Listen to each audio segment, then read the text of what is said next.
Olá pessoal, sejam bem-vindos a mais uma aula de matemática financeira. Hoje é a aula 22, rendas certas ou anuidades.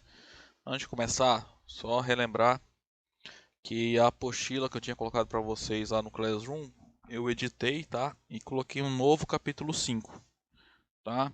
Então a versão antiga da apostila, o capítulo 5 da versão antiga virou o capítulo 6, tá? Eu tinha comentado com vocês desde o início do ano que eu ia fazer isso, né? Então vamos lá, o que nós vamos estudar nesse capítulo?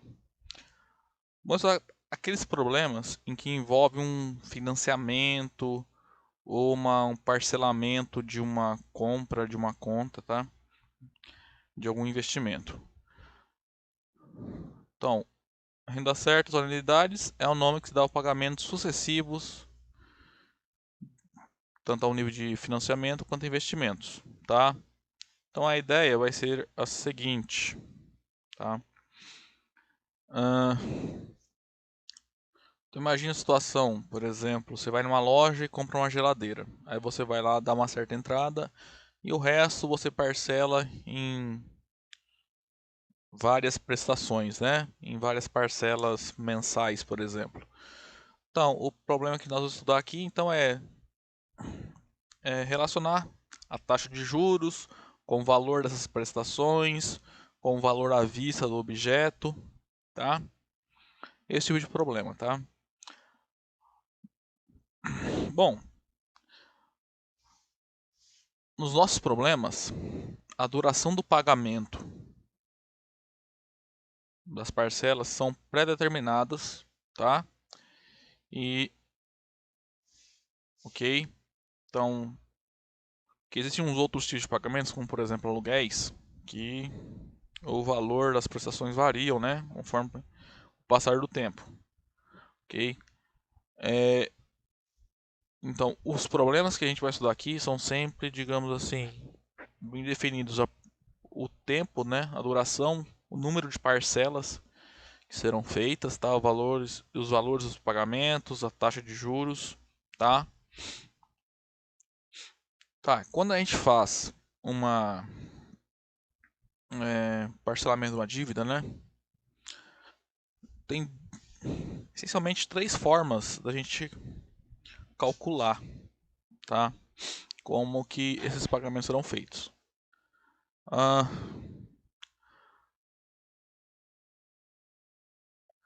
essa, eu não, acho que faltou colocar aqui, mas essa lista de pagamentos que nós fazemos em vários períodos também são chamados séries, tá? Uma série de pagamentos, tá?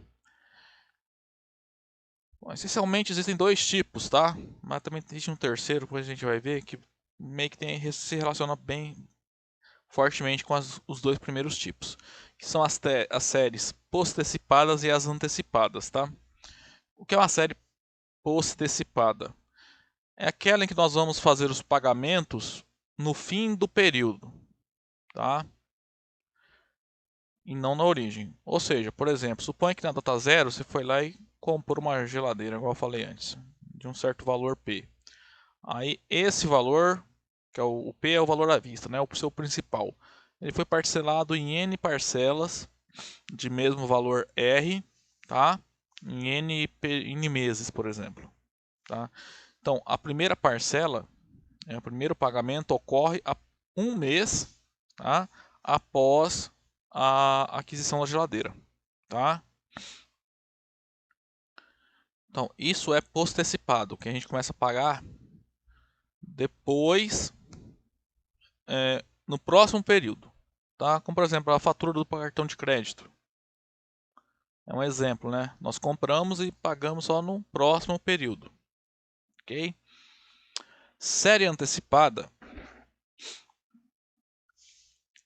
nós fazemos pagamentos no início do período.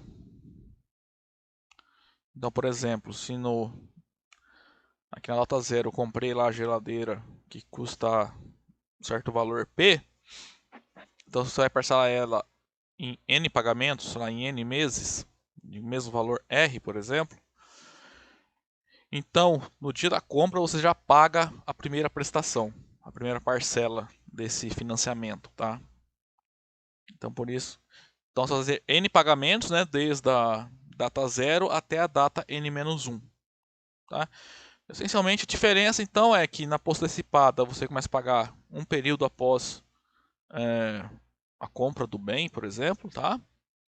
Então você paga, que é a mesma coisa dizer que você está pagando no final do período, tá? E a antecipada nós pagamos no início do período, ok? Existem ainda as chamadas séries diferidas, que são aquelas que apresentam um período de carência. Período de carência é um período em que você não paga nada, tá? E você só começa a pagar o valor do financiamento do seu bem, por exemplo, né, de alguma coisa que você comprou, após o período de carência, tá? Um exemplo, por exemplo, seria financiamento do FIES. Quem aí talvez já tenha estudado em uma faculdade particular, né? Como é que funciona o financiamento do FIES? Sei lá, você financia, o governo te paga lá o seu curso, né? Ou uma porcentagem do seu curso. E só depois de um tempo, depois de formado, que você vai começar a pagar, né, as parcelas do seu FIES, tá? Então, esse período em que você não paga nada, ou só paga os juros, né, depende da modalidade, nós chamamos de período de carência, tá? Aí, essas séries envolvendo carência também podem ser dos tipos antecipada e postecipada, tá? A antecipada você começa a pagar a primeira parcela de valor R quando acabou a carência. Então, por exemplo, eu fiz lá um financiamento, sei lá, comprei, peguei emprestado um dinheiro no banco, por exemplo, e para começar a pagar só daqui um ano. Se ela é antecipada, então exatamente após um ano eu começo a pagar. Então, sei lá. Então eu fiz um empréstimo aqui, na data 0, né?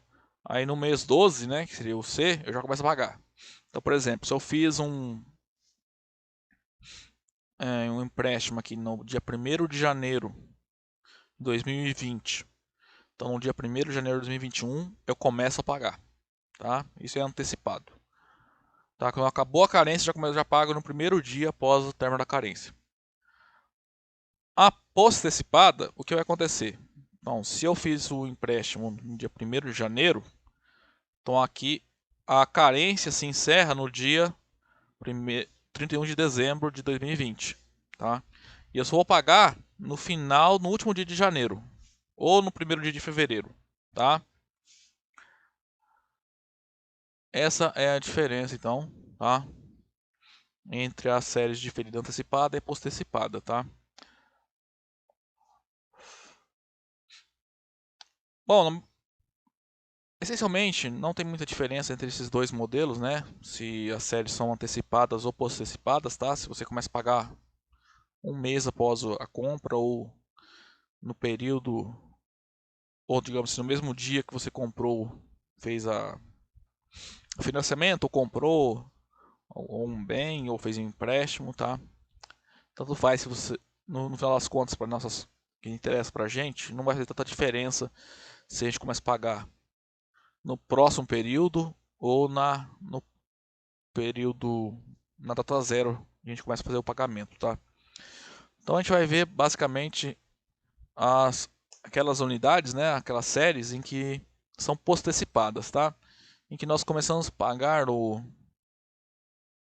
seja lá o que for, né, o seu investimento, o seu empréstimo ou a sua compra no próximo período, tá? Então vamos lá.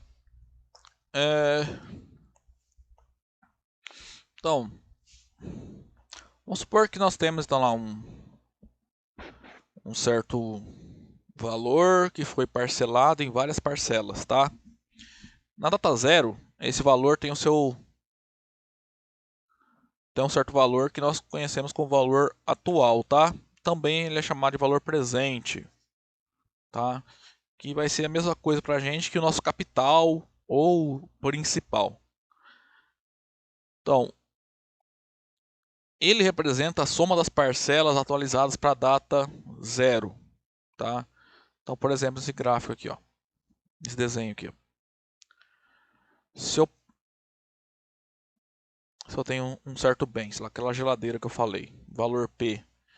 Então, esse aqui é o valor atual na data 0, tá? Então, isso aqui, ele vai satisfazer a seguinte propriedade. Se eu pegar todos esses pagamentos de valor R, né? Cada data aqui, ó, nós temos fazendo pagamento de mesmo valor.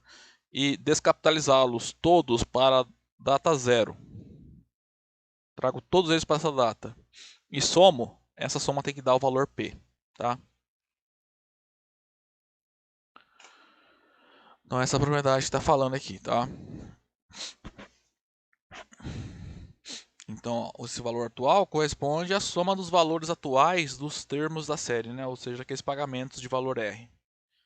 Então o que nós vamos fazer é deduzir uma fórmula que relaciona então o principal, né? Ou seja, o valor do bem na data 0 com os pagamentos, a parcela a ser paga, tá? Então, por exemplo, a gente vai conseguir calcular o valor de uma prestação sabendo o valor à vista e sabendo a taxa de juros e o número de pagamentos, número de parcelas que a serem realizadas, tá? Então a ideia é a seguinte, ó, vamos supor então, que nós temos um capital P, tá? Que eu vou parcelar em N parcelas de mesmo valor R, tá? Então, mas isso é feito de tal modo que, digamos assim, de uma maneira justa. O que isso quer dizer? Se eu pegar todos esses pagamentos de valor R e trazer todos para a data 0 e somá-los, vai coincidir com o valor P, tá? Se vocês lembrarem na aula passada, como a gente faz isso, né, esse processo de descapitalização? A gente aplica o desconto, tá? Eu não falei, mas aqui nós vamos fixar no desconto racional, tá? Que é o mais utilizado. Então, por exemplo, ó, se eu tenho um pagamento R e eu antecipo um mês, a gente vai obter esse valor na data 0 de R, na data 0 vai ser isso aqui, né?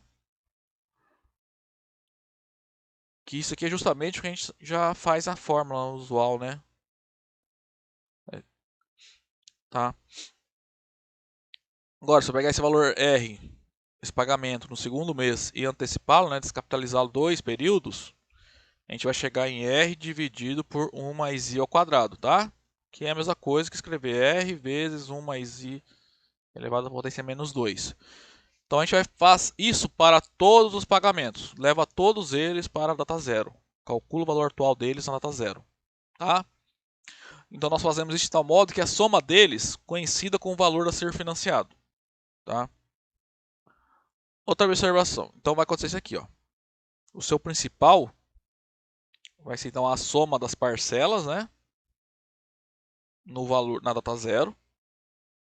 Então a gente vai pegar todas as parcelas e levar para a data 0.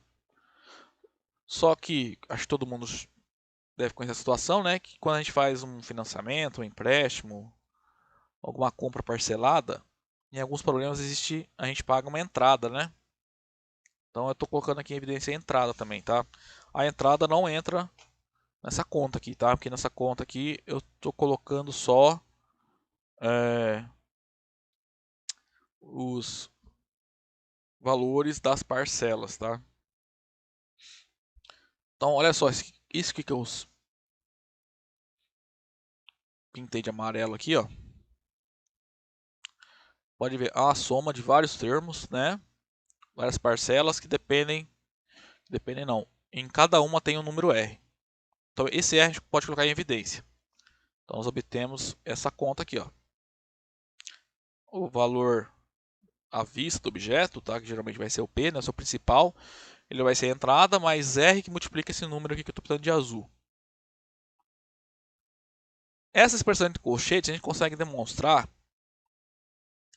que vai dar isso aqui, ó. Aí a gente tem que usar uma técnica lá da matemática que chama princípio da indução finita, que vocês não estudaram, né? Então, só vou jogar a fórmula para vocês, como é que a gente vai calcular esse número entre colchetes, tá? Esse número a gente vai denotar assim. E nós vamos chamá-lo de AN cantoneira I. Tá? Então, o que é o AN cantoneira I? Vai ser a soma dos números da forma 1 dividido por 1 mais I elevado à potência até o N. Tá? Onde I é a taxa de juros e o N é o número de parcelas. Tá? Ó, cuidado que a entrada não entra na conta de uma... você não vai contar como uma parcela, tá? Então, por exemplo, um problema que tiver assim, eu comprei carro e vou pagar, sei lá, tal valor, e ele vai ser pago em 25 prestações, sendo que a primeira é uma entrada. Então, na verdade, são 24 parcelas, tá? E a primeira é uma entrada, então não são 25, tá? A primeira é uma entrada, tá? Então, seu N vai ser 24 no caso aqui, tá? Então, a gente vai chegar então nessa fórmula aqui, ó. Se eu tenho um principal para ser pago da seguinte forma: uma entrada E, que é paga no ato, mais N parcelas iguais a R, post-antecipadas, né? Então, você começa a pagar após o primeiro, um período após feita a dívida ali do principal, tá? Então, o principal ele é o valor da parcela mais R vezes o AN cantoneira I, tá? Onde o AN cantoneira I a gente calcula por essa fórmula aqui, ó, tá? Ou ainda por essa fórmula aqui, tá? Então a gente vai precisar fazer essa conta aqui, ó. Entre parem esse que eu pintei de azul aqui, tá? Vai ser o AN cantoneira I, só jogar essa fórmula menorzinha aqui, ó. Qualquer uma das duas que a gente obtém. Então por que serve essa fórmula aqui? Por exemplo, se é igual o exemplo que eu falei lá. Se eu financei uma geladeira, dei 10% de entrada. Como é que eu descubro o valor da parcela? Tá? E eu sei uma taxa de juros e o número de parcelas que eu vou fazer. Então a gente vai conhecer o P é o valor à vista da geladeira, né? O valor na data zero. A entrada é 10% do valor da geladeira na data vista. O AN cantoneira aí a gente calcula, jogando em uma dessas duas fórmulas. Daí a gente isola o R e descobre o valor da parcela. Tá? Então, essencialmente a gente vai calcular isso aqui, ó. Usar essa fórmula nos problemas que aparecerem, tá? Nos próximos problemas, ok? Pessoal, então esse vídeo ficando por aqui. Aí no próximo eu volto para resolver exemplos com vocês, ok? Até lá então.